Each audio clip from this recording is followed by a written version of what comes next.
बहू बहू, अरे ओ बहू। जी माँ जी, आपने मुझे बुलाया? अरे हाँ बहू, सुन, मेरे छोटे भाई और भाभी आ रहे हैं तो अच्छे से स्वागत करना है उनका तुम्हें। अरे बहू, तुम एक काम करो, मटर पनीर, आलू छोला, पूड़ी, खीर, कोफ्ता और मार्केट से मिठाई मंगवा लेंगे।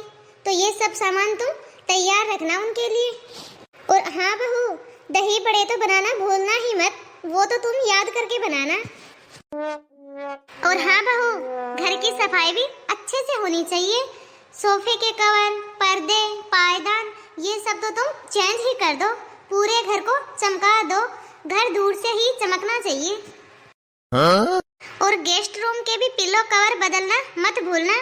और हाँ बहू, बाथरूम की भी अच्छे से सफाई कर देना। लेकिन माँ जी, इतनी जल्दी ये सब काम कैसे हो पाएगा? मेरे समझ में नहीं आता। जितना मैं तुमसे कहती हूँ उतना काम तुमसे हो क्यों नहीं पाता है? यदि तुम घर की साफ सफाई कर लोगी और घर पे यदि कोई मेहमान आता है तो घर एकदम साफ और सुथरा होना चाहिए ना। मेहमानों को भी ऐसा नहीं लगना चाहिए कि हम उनका स्वागत नहीं करना चाहते। अरे भैया भाभी, आप लोग आ गए? बहन के बुलाने से तो भाई दौड़ा दौड़ा चला आता है, चाहे वो फिर कहीं भी रहता हो। अरे भैया, आपको तो कोई भी नहीं बता सकता कि आप विदेश में रहते हो। आप तो वैसे के वैसे भी हो, आप में तो कोई भी चेंजिंग नहीं है। हाँ दीदी, मेरे संस्कार और मैं कभी भी नहीं बदलूंगा।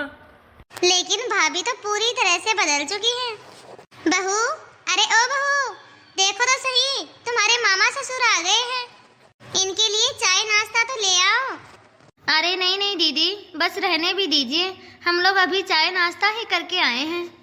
हाँ दीदी, बस अब तो जाकर लंच करना है, आप क्यों खामखा परेशान हो रही हो?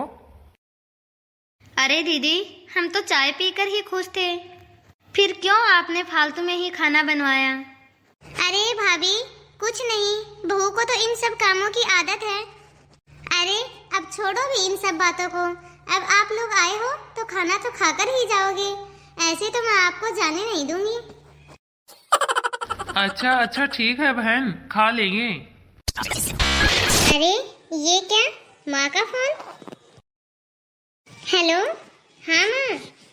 अरे बेटा, बहुत दिन हो गए, तुमने तो बात ही नहीं की मुझसे। हाँ माँ, सही बोल रही हो, कुछ ना कुछ तो लगा ही रहता है। घर के काम है जो कि खत्म होने का नाम ही नहीं लेते।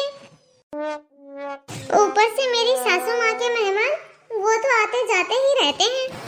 और ऊपर से उनकी दो खुद की सगी बहन है, उसमें से भी कभी उसके मामे की बहन तो कभी चचेरी बहन यहाँ आती जाती रहती है। अब आप कल की ही बात देखो मम्मी, छोटे मामा और मामी जी आए थे और ऊपर से मेरी सास ने तो मेरी किचन में ड्यूटी लगा के रखी थी। मुझसे इतना खाना बनवाया कि आपको क्या ही बताऊं मम्मी। इसमें तुम्हारी सास ने गलत ही क्या किया बेटा? जब मायके से लोग आते हैं तो उनकी अच्छे से आओ भगत तो करनी ही पड़ती है। और हाँ बेटा, इससे पता चलता है कि तुम्हारी सास कितनी व्यवहारिक है, कितनी अच्छी है वो। अब तू सोच बेटा, जब वह अपने मायके वालों का इतना मान सम्मान करती है तो तुम्हारे मायके वालों का कितना मान सम्मान करेंगी, कितना आदर सत्कार करेंगी वो उनका। भगवान ऐसी सास सबको दे जिसे अपने मायके वालों की कदर हो, वरना आजकल तो हर घर में देखने को मिलता है कि औरतें तरसती हैं अपने भाई और भाभी से मिलने के लिए। ससुराल में तो कोई घुसने नहीं देता है उन्हें, बेचारी जब अपने मायके जाती हैं तभी अपने भाई और भौजाई से मिलती हैं। मुझे तो यह सब सुनकर बहुत अच्छा लगा बेटी। जब कभी तेरा भाई यहाँ आएगा, तेरी बहन आएगी, तब उनका कितना मान सम्मान करेगी तेरी सास, सोच बेटा। हाँ माँ, देखेंगे सासू जी कैसी है, ये तो वक्त ही बताएगा। हाँ माँ, ठीक है, अब मैं फोन रखती हूँ, घर में सारा काम फैला पड़ा है।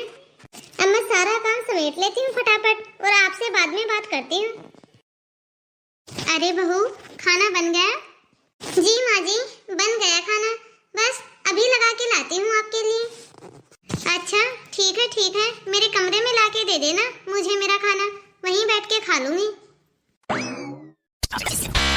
अरे दीदी, 2 दिन बाद मैं हॉस्टल में जा रहा हूँ, तो मम्मी पापा ने आपके लिए कुछ गिफ्ट दिया है, तो मैं आपके ससुराल आ रहा हूँ और मैं आपसे मिल भी लूँगा। काफ़ी समय जो हो गया है आपसे मिले हुए। और हाँ दीदी, आप मेरे पसंद के मलाई कोफ्ते बना के रखना। जब से आप इस घर से गए हो तब से मैं तो मलाई कोफ्ता खाने के लिए तरस ही गया हूँ।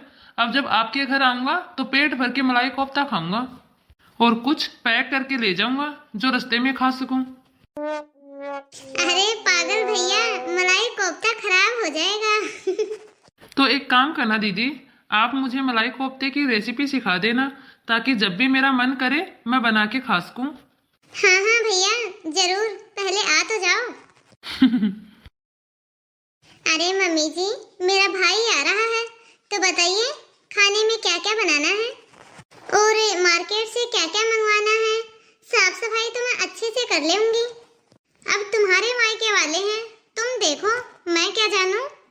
और वैसे भी अभी तो तुम्हारे मामा मामी आए थे, तभी इतनी साफ सफाई की थी। चादर, पर्दे, सोफा कवर, ये सब तो अभी चेंज ही किए थे।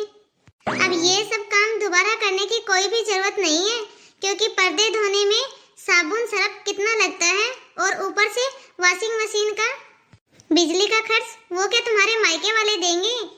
और सुनो बहू, घर के ही लोग हैं, ज्यादा पकवान बनाने की कोई जरूरत नहीं है। और हाँ, मार्केट से तो कोई भी सामान मत मंगवाना, समझ रही हो ना। भाई तो आ रहा है, कहाँ के मंत्री थोड़ी ना आ रहा है।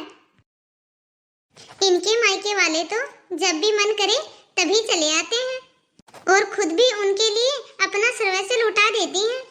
इतना खाना बनवाती है कि एक बारात खा जाए, और आज मेरे अकेले भाई के लिए एक मेन्यू तो छोड़ो, इनको कुछ भी याद नहीं है। और ऊपर से बोलती है कि तुम्हारे मायके वाले आ रहे हैं, उसके बारे में मैं क्या जानूं। वाह रे व्यवहारिकता। खैर कोई बात नहीं, मैं अपने ही मन से दाल मखनी, मलाई कोफ्ता, मिक्सी रोटी, पुलाव और मीठे में कस्टर्ड तैयार कर लेती हूँ और मार्केट से कुछ मीठा मंगवा लेती हूँ।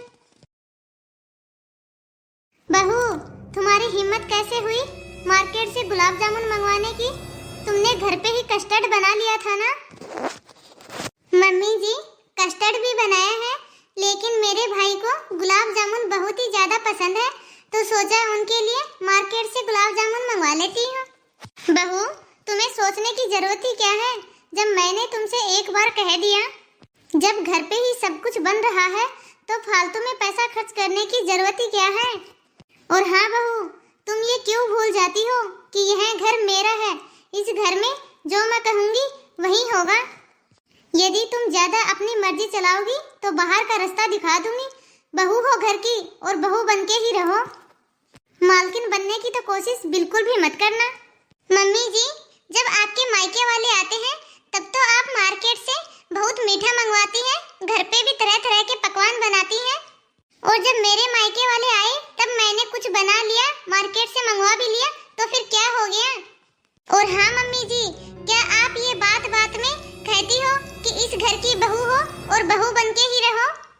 मुझे तो अच्छे से याद है कि मैं इस घर की बहू हूँ, लेकिन शायद आप भूल गई हो कि आप भी इस घर की बहू ही हो। जब आप अपनी मर्जी से घर में कुछ भी मंगवा सकती हो तो मैं ऐसा क्यों नहीं कर सकती। और फिर मोहित जी ने तो खुद मुझे आगे बढ़ के पैसे दिए और बोले कि जो तुम्हारा मन करे वही तुम करो। और जब मेरे पति ने ही मुझे इजाजत दे दी है तो किसी और से मुझे पूछने की जरूरत ही क्या है। कुछ समय पहले आपने भी तो यही कहा था ना। बहू, तुम ये क्या बोल रही हो। हाँ मम्मी जी, आपने बिल्कुल ठीक सुना। क्या हुआ आंटी जी, आपकी तबीयत खराब है क्या? आपकी तबीयत सही नहीं है? हाँ बेटा, बस वो थोड़ी तबीयत ठीक नहीं है, सर में दर्द हो रहा है। जाओ बेटा, आपकी बहन ने बड़े ही चाव से आपके लिए गुलाब जामुन मंगवाए हैं। जाकर के गुलाब जामुन का लुत्फ उठाइए। आजकल की बहुएं सासुओं की सुनती ही कहाँ है, वो तो अपनी मनमानी करती हैं। कहा था उससे कि घर में ही कुछ अच्छा सा बना लो, लेकिन पैसे बर्बाद करना तो कोई इनसे सीखे। अरे आंटी जी, मैं तो आपको ये शगुन देने आया था। अरे भैया चलिए, अब आप यहाँ से, इस समय इनसे बात करने का कोई फायदा नहीं है। तो हाय दोस्तों, आप सभी को आज की हमारी यह स्टोरी कैसी लगी कमेंट बॉक्स में कमेंट करके ज़रूर बताइए।